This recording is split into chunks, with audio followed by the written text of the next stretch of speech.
The whispering grew louder. At first it sounded like wind brushing through leaves, but as the seconds passed, the words became clearer. Daniel, Daniel. The thing standing at the edge of the forest didn't move. It simply stared at me with those wide, unblinking eyes, while the voices behind it slowly multiplied. Shapes began shifting between the trees. Tall figures stepping forward one by one, emerging from the darkness like silhouettes being pulled into existence. My chest tightened as the first one entered the light. It looked almost like my mother. Same height, same hair, but her arms were too long, stretching nearly to her knees. Another stepped beside her that looked like my neighbor from 2 houses down, except his eyes were completely black. More shapes appeared behind them. A tall man with a familiar face from somewhere in town. A woman that looked vaguely like someone I had gone to school with years ago. Each one looked almost human. Each one looked almost familiar, but every single one of them was wrong in some small, unsettling way.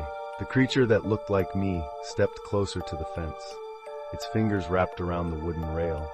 The joints bent backward as they tightened. "Come here," it said softly. Behind it, the others began repeating the words in quiet whispers. "Come here, come here, come here." The voices blended together into a slow, rhythmic chant. I took a step backward toward the house. The moment I moved, every figure in the yard moved with me. Not walking, sliding, closing the distance without making a sound. Panic finally kicked in. I turned and ran for the back door, nearly slipping on the frost as I grabbed the handle and rushed inside. The door slammed shut behind me. The lock clicked. For several seconds, nothing happened. Then 3 soft knocks echoed through the wood. My breath caught in my throat.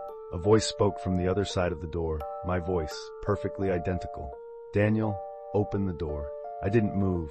The voice came again, calm, patient. "We only want to talk." A slow scratching sound began dragging across the surface of the door, fingernails scraping lightly against the wood. It continued for hours. Eventually, exhaustion must have taken over because the next thing I remember was sunlight shining through the kitchen window. The noise had stopped. The yard looked completely normal. The forest stood quiet and still in the morning light.